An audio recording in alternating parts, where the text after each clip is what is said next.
Hi, welcome back to Positive Horizons Coaching. Today I wanted to talk about your own self-worth and your mental well-being. This is primarily important this week because it's Mental Health Awareness Week, which is very important to me. I speak from personal experience when I say how challenging it can be when you are suffering any form of mental ill health or any changes that you don't feel that you can cope with by yourself. It was interesting for me. I suffered from depression and anxiety. It seemed to build up over a period of time and then suddenly it was overwhelming. So much so that I didn't want to talk about it. I didn't want anyone else to know because of the fear of being judged or the appearance of being weak and not being able to cope with the situation. I'm fiercely independent, and everybody that knows me knows that I will really battle and try to resolve things myself. I don't accept help very easily. But many years ago when I was suffering with this, I hid it from everyone, and I mean everyone, all family, all friends, all colleagues I work with. And actually it had an interesting impact because when I felt strong enough that I'd worked my way through with self-help, it took a very long time, I have to be honest, because I didn't seek help, that when I actually did open up and speak about it, I saw that the hurt that caused for other people, that they felt that they'd let me down because they hadn't noticed, or that I didn't speak to them about it. And I realised that that was a mistake, because actually if I'd have spoken up about it sooner, I would have probably been recovering a lot sooner. Particular impact on that was at work, because when I did open up about it, it appeared in the corporate world I worked in, it was all very target driven, results driven, success driven. So I really felt I wasn't able to say that I felt that I wasn't good enough and I wasn't okay and I wasn't coping. So I got very good at hiding it. But when I did open up and speak about it, it was interesting because the reaction was, oh gosh, I just thought you weren't very good at your job, which was a real eye-opener for me, because people that didn't know me before I was unwell just made those initial judgments. So being able to speak about it was really enlightening. I went on from that. I actually did get some coaching from my workplace, which was so inspirational and really helped me focus on what I needed. And I've gone on since then to have counselling that when I felt the time is necessary.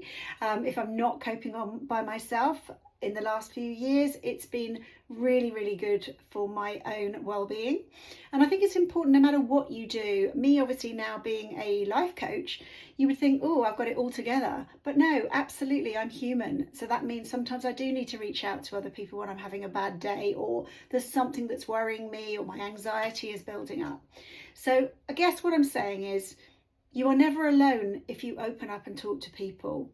Talk to people you trust is really important, because that will take away some of that anxiety of not being judged.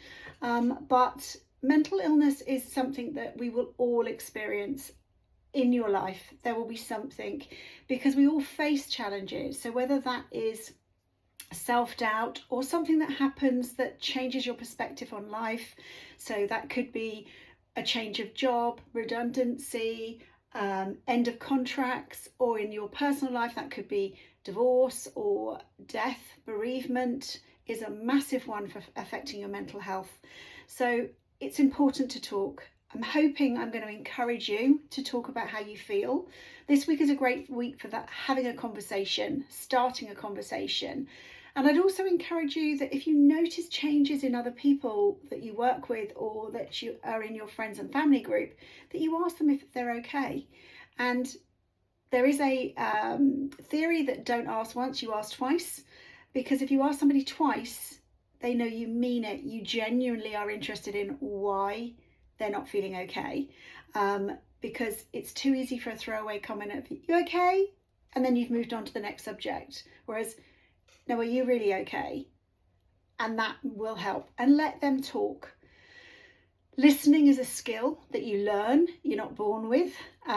It's easier to talk than it is to listen. So really try and bring that into your conversation. Are you listening to what somebody's telling you? And then I'm just going to finish it off by saying it's okay not to be okay.